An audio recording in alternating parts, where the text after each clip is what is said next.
I just slammed my hand into the car door. It's pulsing with pain. Welcome to my November reading wrap-up. So I didn't have a very good reading month this month in the sense where I read 5 books and I think only one of them really stuck with me. All that to say, welcome to a month where haters are welcome because apparently we're being haters today. The first book I want to talk about is Rewitched, which is hilarious because you can roll the clip. So I just need to lock in and finish this book before I start reading just a random Halloween cozy book in November. I did not, in fact, finish by Halloween, so I was reading a Halloween themed book in November. For those who don't know, Rewitched is a cozy fantasy witchy kind of book that is perfect for Halloween. It is about this witch called Belle who is reaching her 30th birthday, and basically she works at an independent bookstore which has been taken over by the old owner's very corporate bro son, so she's not having a good time in her job anymore. She then finds out that on her 30th birthday, all witches and I think warlocks is the language they use in the book, I hope. They all have to go through a test in order to keep their powers and their magical powers and all that. And she had no idea that existed because you're not really supposed to know. That's basically what the book covers. It's her following her career and personal struggles while also coming to terms with the fact that she could potentially lose her magic forever. And it's something she never really had to worry about before. I really wanted to like this book because so far I've really enjoyed cozy novels like Legends and Lattes and A Psalm for the Wild Built. This one just didn't quite live up to what I was hoping for, and I'll give you a few reasons as to why. I think that a big portion of it is that I somehow just could not get emotionally invested into the characters. I just didn't find myself caring whether they were going to succeed or not and whether Belle was going to succeed in her hero's arc and journey. I found that the love line and the romance plot was just so insta love. I was not convinced, nor did I understand why either of the characters liked each other. They just suddenly decided to one day, or more so the guy just showed up and was like, okay, this is the girl for me. That I think it just doesn't work well for me in books, and I get that a lot of books have been doing that recently just to add the romance element while still keeping it, short and giving it some plot and all of that. But I think for a cozy book, you would at least spend more time into developing the romance plot if it's a big part of what you're trying to sell in the book. So that was something that I was really disappointed in because I think individually I could see the potential and the charm behind each of the characters and their relationship together. In execution, it just fell through. The last piece I didn't quite enjoy about this book is that the plot twist was just so obvious to me in the beginning. I'm not going to spoil it. It was just the moment that they introduced certain settings and all of that, it just clicked for me. So I think I ran out of a lot of patience for reading the rest of the plot to reach the twist at the very, very end when you kind of knew it was coming the whole time. So all that to say, this book is still a 3-star for me. It was still cozy, and I would still actually recommend it to people who are looking for a cozy Halloween read in future years.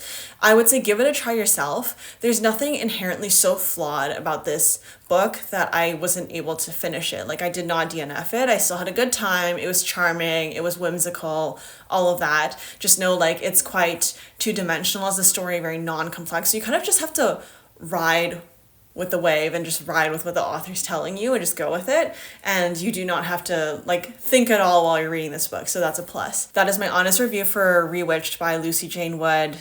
Nothing too controversial, but also nothing too impressive. The next book I did finish was an audiobook. It's called The Poet X, and it is a YA contemporary fiction novel. This book follows Xiomara, who is a young girl or young teenager going through just, the chaos of teenage, can you say teenagehood? Teenagehood and all the angst and the hormones and the puberty and just the conflict that goes into growing up in that stage in your life. Essentially, she is this character who's very passionate about writing and poetry. However, the story follows her as she grapples with balancing her religious upbringing, her strict parents, or specifically her strict mother, and just the tensions that are very commonly found in a relationship like that between, honestly, a daughter and the mother very commonly. So if that's something that speaks to you, I would recommend this book. However, I also gave this book a 3-star because I think you have to hear me out here because there's almost no hate targeted at this book. I think I just read it at the totally wrong time in my life. So it's not like one of those YA fantasy books where you can kind of just like curl up and enjoy the main character and their journeys, and it kind of applies to everyone and it's just a good time. I think that this book was so like emotionally raw and vulnerable, that it captured the specific experience in this teenager's life. So it was so specific to her experience growing up, you know, in a very religious and very modest conservative household, that it didn't connect with me as much as it might have connected for other people. However, I would more aim it towards like a 3.5 or a 3.75 rating. I can't remember what I put on my storygraph specifically because again, the writing was so well executed. I think it's perfect for teenagers to read as they're going through those similar emotions. I think because I listened to the audiobook, it was even better than just reading it. The author narrates the audiobook herself, and it's written in a prose but also poetic format. So there's different formats for different chapters from what I could tell from listening. And the author delivers it like spoken word poetry, which is directly correlated with the protagonist's experience getting into poetry and spoken word. So I thought that execution was very original. I think it would have left a deep impact on me if I was a teenager kind of going into literary novels and, you know, like things beyond just your typical narrative writing. It would have been a very interesting medium for me to explore. I think I'm just past that stage now in my life. The third book I read, I'm not going to get too much into. It's Forget Me Not by Julie Soto. The reason I'm not going to get too far into it is because I'm very excited that I will be putting together a 7-day little booktube vlogmas series. And as part of that series, there's going to be a reading vlog for this book. I got a head start so I could have enough reading content. Don't blame me for filming vlogmas stuff during November. Forget Me Not by Julie Soto is a romantic comedy novel about the main girl Amma and the guy Elliot, and basically they are supposed to be putting together this massive celebrity influencer style wedding together, with the caveat that they are, I'm gonna call them exes. So they have like history together and they have a lot of just like tension and misunderstandings and cannot really stand to look at each other at this point. So it's a really good second chance romance book, which so far has been slapping for me as a trope. I really enjoyed Happy Place by Emily Henry, and now I really enjoyed Forget Me Not by Julie Soto. I would actually compare Julie Soto's writing a lot with Emily Henry's, so that should be a selling factor within itself. I really, really enjoyed this. It was fun. It was a quick read. I read it in one day. You'll get the whole vlog. I'm gonna leave it there, but I gave it 4 stars. The fourth book, I am in a very fun, casual, chick lit book club with some of my past coworkers. So this month we chose to read The Invisible Husband of Frick Island. This was an interesting book. I did not enjoy it too much, and I'll explain why without spoilers. I gave it a 2.75 stars, so I always round down, we'll say 2 stars for the sake of the video. For the plot first, this book takes place on a very small island with very few inhabitants. So like I'm gonna ballpark around 100 max. Like I think it was around 40 people that actually live there. And it starts off with this girl called Piper, basically waiting for her husband to come back on the fisherman boats from, you know, their whole day of fishing. And essentially, he never returns. So that's the whole setting of this book and how it's introduced. You go on to find out that this entire island, as part of her grieving process, is helping her pretend that her husband currently still exists and is walking around on this island. So she kind of is seen talking to thin air, just talking about, you know, making breakfast for her husband and all of that. And the island is so close as a community that they decide to just play along and pretend that this guy still exists. Then we introduce the male protagonist, who is called Anderson, and he is a journalist who's coming to the island to write about just like a trivial event they have going on there. But through this, he's basically introduced this whole mystery behind the island and why everyone is behaving like this, what is happening with this invisible husband, all of that, and he decides to continue returning to get to the bottom of this invisible husband story as a piece of investigative journalism. Why I didn't like this book specifically is I also found it really hard to connect with the characters. The girl Piper was written in a very two-dimensional kind of way. I found it very hard to learn more about her, and I don't think that as a reader we got to spend enough time with her specifically. However, I think a lot of it is dominated by the male perspective, which was the point of the book.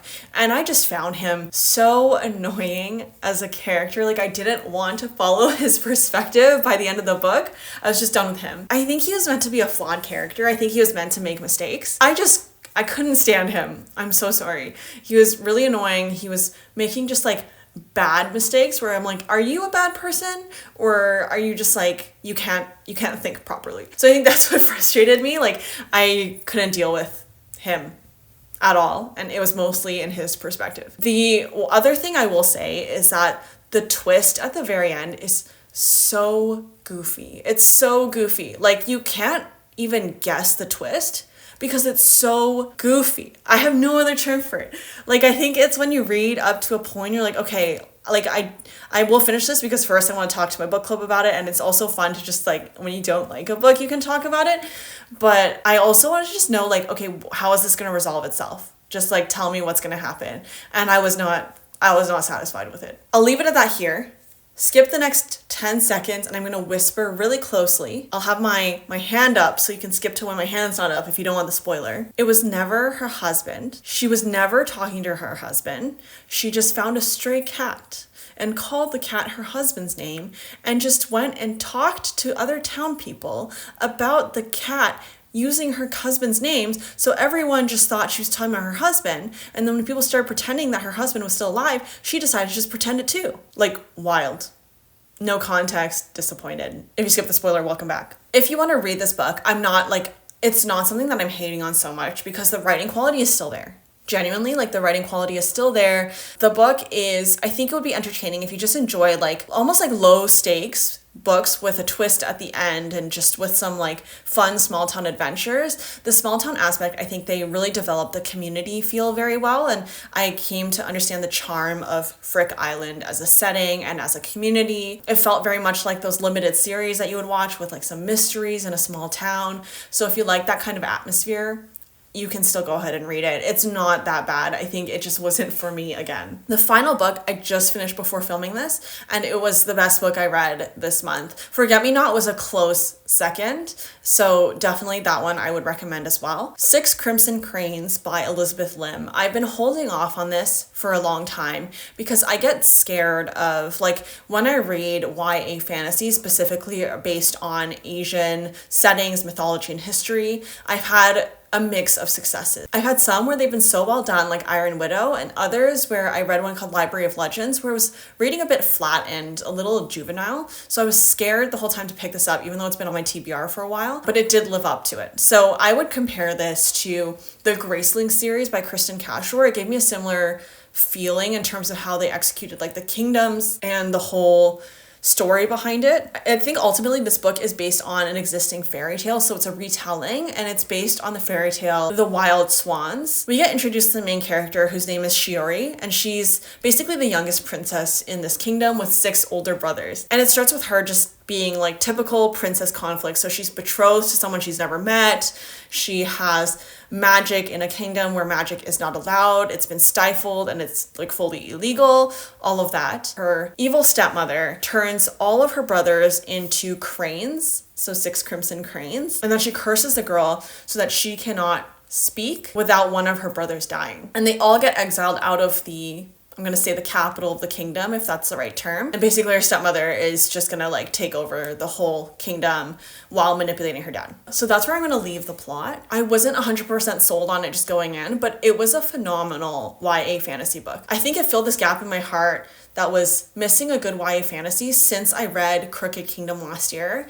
I wouldn't compare it to Crooked Kingdom that I gave 5 stars. This one I gave 4.5 because I think it still had an element of like convenient writing in it, if that makes sense. So overall, how I felt about this is that I really loved the characters that she introduced in the novel. There's going to be a sequel that I need to get into. I did find the characters all very charming. They had certain depths to them that was interesting to read and to get a glimpse into, and they had like reasons and motivations behind their certain actions, such as like an exploration of familial love and of, you know, seeking somewhere to belong and all of that. So I appreciated that in a YA novel. I enjoyed the twist in the book. There were certain elements of the twist that you can definitely see coming. However, I don't think you can predict the full execution of it because it's not fully revealed to you. So it's fun to kind of just go along for the ride in the book and reach the part with the twist and see what they do with it. The other thing I'll say is I really like the main romance line in this book. I think it was written in a very healthy way, which honestly I can't relate to with some of the YA that I grew up with in the 2000s and 2010s. But this one is a totally different version of it. I think that the relationship between the two main characters is very much based on like supporting each other and being friends over anything.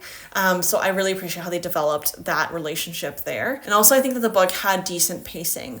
I will say, as I mentioned, the writing kind of relies a bit on convenience to forward the plot. So the character will just be doing something, and conveniently this external factor will come in and change her and put her on a different path. So it was a bit like whiplashy sometimes, which is why it's not the best book that you could get. So don't expect anything overly complex, but the pacing is still there. I appreciated that, like, because of those external factors that were conveniently thrown in, we were never lingering in one place for too long at a time. So that is the plus behind it. So it's relatively, like, I'm going to say medium to fast paced. Things keep moving along, and it was overall just a satisfying 3-day or 4-day read. I'm definitely going to read the sequel. I'm a bit worried because I have gone through some of the reviews online. It looks like the sequel doesn't really live up to the first book, but I'm obviously still going to try it because I just want to know what happens to the characters and get some closure on the overall universe of this story. Those are the 5 books I read in November. I honestly wasn't planning to do a ton of reading wrap-ups on this channel because I prefer to talk about the books as they come up in certain topics and themes of videos that we're making. However, I think it was really fun to do this one time. I think I had a lot of just tea and gossip to spill on these books because I just wasn't finding them enjoyable, so this made them more enjoyable. Thank you for watching that and listening to me rant. On that note too, you can look out for a 2024 reading wrap that I will definitely do with Connie probably, and it'll come out near the end of the year, so it'll be a nice summary of all the books that I've read recently. And yeah, with that, hope you enjoyed. I will be back next week with another video. In the meantime, let me know what you've read as well in the comments, what you liked, what you didn't like. Give me some good recommendations and give me some fun hater moments as well. And I would love to read through those comments. I'll see you next week with a new video. Thanks for listening to me rant. Goodbye.